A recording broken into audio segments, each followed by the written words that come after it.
السلام علیکم ورحمت الله وبرکاته. زه ستاسو ورور ستاسو قربان ضوی الله همدرد د سوشل میډیا له طرفه د فیسبوک د خپلې پاڼې ستاسو همدرد او د یوټیوب د خپل چینل یور همدرد نه د یو نوي ویډیو سره. ګرانو عزتمندو، په دغه ویډیو کې غټ میسج دی که موږ او تاسو یې واورو او لږ فکر ورته وکړو، عمل پرې وکړو، نو انشاءالله امید کوم هیله کوم چې ژوند به مو بدل شي. هغه ځکه چې دې کې د ذبیح الله شکل نه، دې کې د ذبیح الله خبرې نه بلکې د حضرت محمد صلی الله علیه وسلم خبرې دي.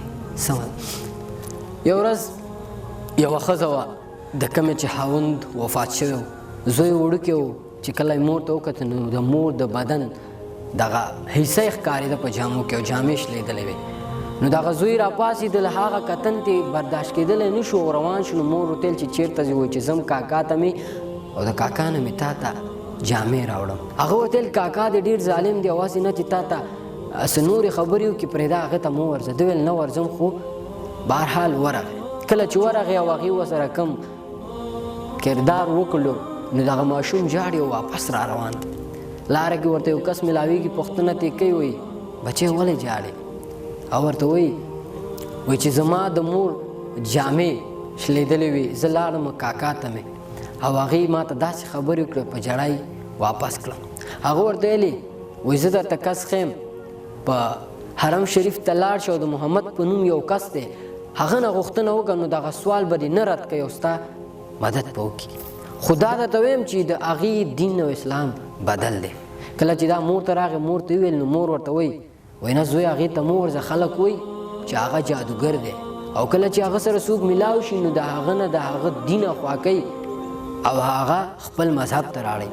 بچی ورته وایي نه مورې بېغمه شه، دې فکر کې مه اوسه، زه ورځم.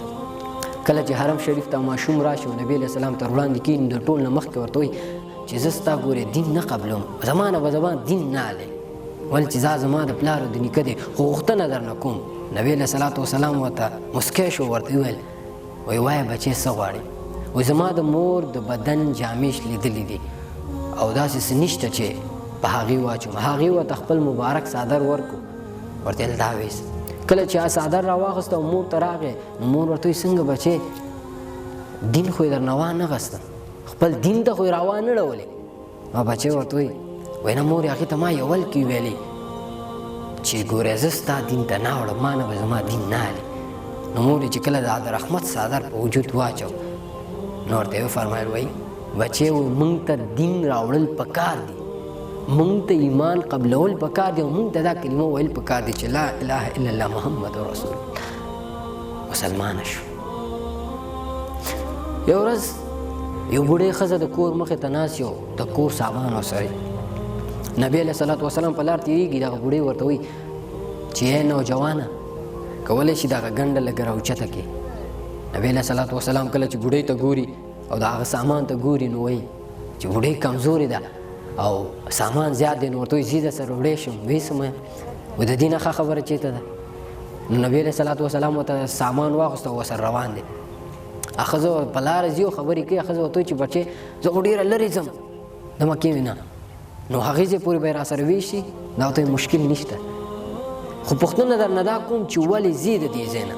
هغه ورته وایي ځکه ځمه خلک وایي چې دلته یو جادوګر راغلی او هغه سره چې څوک هم میلاو شي نو د خلکو نه د هغه دین کش کوي، لرې کوي او په خپل دین یې راړی، نو د هغې جادوګر د وجې ځم.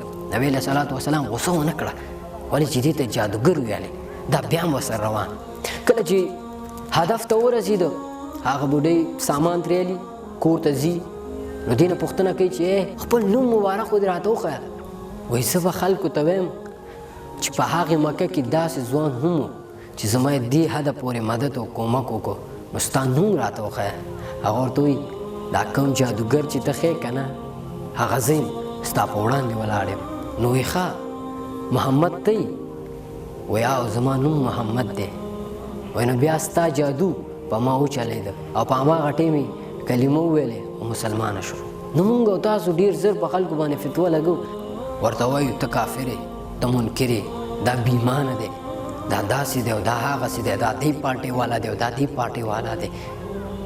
خلکو زړه خفه کول موږ ته ډېر اسان دي او کوو یې همداسې. خو زه به دا وایم چې چا زړه خوشحالول د چا زړه ګټل او خپل دین او اسلام باندې برقرار ودرېدل دا بغیر پیسې کېږي په اخلاقو کېږي دې زړه نه د نیت نه او د ژبې نه کېږي کوم چې موږ او تاسو پرېښي نو زما هیله ده چې څومره سوشل میډیا کې دي او که په ریل کې دي په چا فتوا مه لګوئ چاته کافر منکر مه وایه د خلکو زړه وګټئ خلکو زړه ازار مه کوئ زموږ نورې ښې ښې ویډیو زموږ په صفحې ستاسو همدرد یوټیوب چینل ستاسو همدرد کې کتلی شي څوک هم مسلمان یو زموږ خبرو سره اتفاق لري زما نه بلکې زموږ د خوږ نبي حضرت محمد صلی الله علیه وسلم نو د خپل ملګرو او خپل خپلوانو سره ضرور شریکه کړئ چېرته مو سره وغوړ خوشحاله اوسئ په مخه